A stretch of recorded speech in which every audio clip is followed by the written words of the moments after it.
Chers internautes, bonsoir, bienvenue dans ce journal dont voici le sommaire. Dans le cadre du projet Bénibiz, le président du Conseil économique et social a reçu en audience ce jour Grégory Valadier. Les précisions de cette rencontre dans un instant. Restitution de la 27e œuvre royale pillée par le général Dodd, le Katakle, enfin au Bénin. À suivre dans ce journal son importance pour le pays.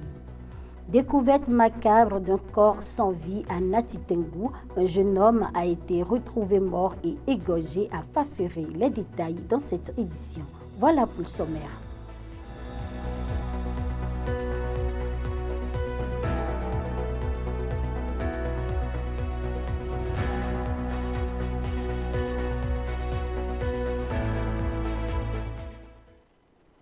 Le président du Conseil économique et social, Conrad Baguidi, a reçu en audience ce mercredi 21 mai 2025 Grégory Valadier, directeur du projet Bénibiz. Ce projet, mis en œuvre au Bénin depuis 2017 par l'ONG américaine TechnoServe, est cofinancé par l'ambassade des Pays-Bas, la coopération suisse et l'Union européenne. Plusieurs sujets ont été abordés au cours de cette première rencontre qui augure des retombées positives dans un avenir proche. Kamash Eki. L'objet de la visite était essentiellement de pouvoir faire connaissance avec le mandat du CES, mieux comprendre un petit peu le mode opérationnel, la vision et les activités prévues, d'échanger sur nos activités à nous, les activités du projet Bénibiz, pour voir ensemble avec le président quels seraient d'éventuels axes de collaboration pour permettre d'appuyer un maximum de Béninois dans leur dynamique d'autonomisation économique. L'essentiel des échanges s'est porté sur le rôle commun que le CES et Bénibiz a, un des mandats de Bénibiz, notamment de voir comment faciliter l'accès à l'information sur les éléments qui favorisent le développement économique de la population béninoise. Donc au vu du mode opératoire d'avoir des conseillers dans chaque département comme relais de partage d'informations, ça nous a permis de voir un petit peu les synergies qu'on pourrait avoir et entre les conseillers du CES et nos activités sur le terrain, ainsi que un réseau de femmes entrepreneurs que nous avons accompagnées qui s'appelle le réseau Biwi, mais aussi de pouvoir voir dans quelle mesure est-ce que les relais territoriaux du CES pourraient collaborer éventuellement avec les relais territoriaux du ministère des PME, ainsi que du ministère des Affaires sociales et de la microfinance, notamment les ULP et les GUPS. Chacun dans leur mandat, ce sont des mandats qui sont relativement complémentaires. Et donc on a pu échanger un petit peu pour voir comment est-ce qu'on pourrait par la suite faciliter un petit peu ces dynamiques de synergie.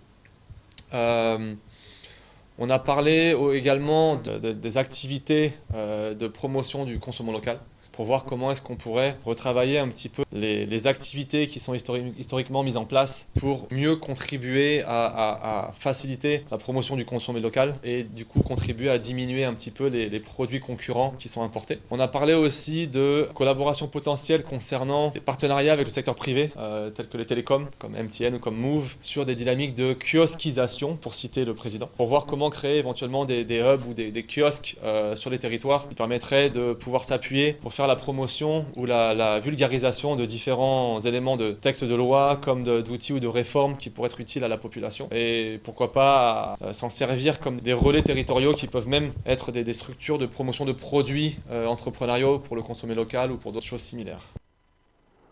Après plus de 133 ans loin du sol de ses aïeux, le Katakle est désormais au Bénin. 27e pièce du Trésor royal d'Abomey, le Katakle a été officiellement restitué au Bénin par la République de Finlande à l'issue d'une cérémonie fort simple organisée le mardi 13 mai 2025 au Palais de la Marina à Cotonou. Mais qu'est-ce que le Katakle et quelle importance a-t-il pour le Bénin? Élément de réponse avec le journaliste culturel Teddy Gandigbi. Le Katakle, c'est un petit siège, comme tout le monde l'aurait constaté à travers les images qui ont circulé par-ci par-là. C'est un tout petit siège, mais qui fait office d'un trône en puissance. Pourquoi?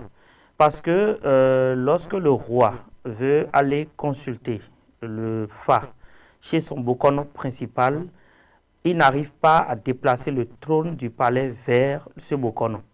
Et donc, c'est le cataclès qui le suit et qui sert de siège pour lui devant le prêtre du phare. Et donc, en ce moment-là, on dit que le cataclès est bien représentatif parce que lorsque on le retrouve quelque part, on lui fait allégeance exactement comme on l'aurait fait lorsqu'on retrouve le trône du roi à un endroit donné. Et donc, le cataclès est un trône en puissance. Et on aurait constaté que c'est fait sous une forme de trépied, symbole donc de l'équilibre, de la loyauté du roi, symbole de sa force et de sa puissance.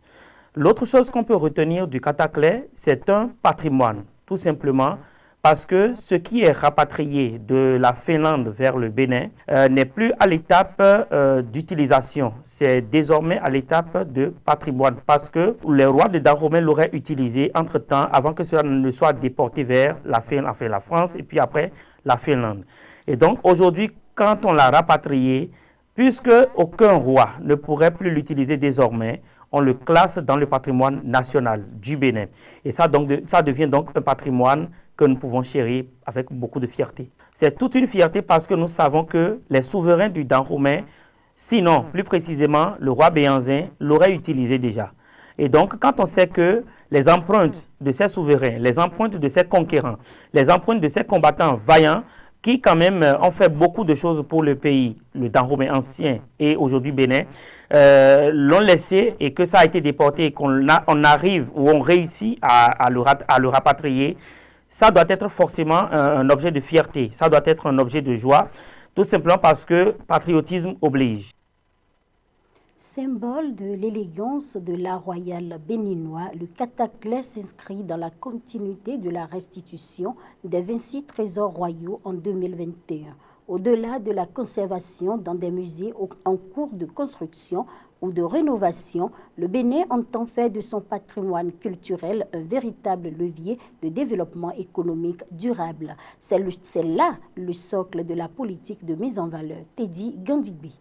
Je pense qu'il y a quand même aujourd'hui, de façon flagrante, beaucoup de musées qui sont en construction. Nous avons le musée d'Abomey qui est en pleine construction. Nous avons le musée Vaudou de Porto-Novo qui est également en pleine construction. Nous avons le musée, l'ancien fort portugais de Ouida qui a été complètement rénové. Et donc, tous ces joyaux qui sont en train d'être dressés aujourd'hui au Bénin, et sans oublier bien sûr le palais royal de Niki qui a été également tout à fait rénové avec des espaces qui peuvent accueillir aussi ces œuvres. Je pense que tout ceci réuni nous permet de dire que oui, la politique de promotion de ces œuvres est en bonne ligne, est au beau fixe, simplement parce que dès que ces joyaux seront achevés et réceptionnés, ces œuvres seront acheminées bien sûr dans des vitrines et dans de bonnes conditions.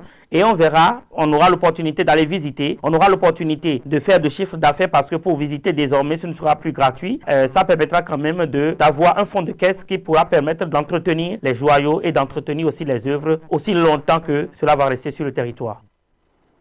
Drame à Natitengo, plus précisément dans l'arrondissement de Peporiakou. Tristesse suite à la découverte par la population de Faféré d'un individu tué et dont la tête a été emportée. Vous en saurez plus dans ce récit de Samiratou Kassoumou.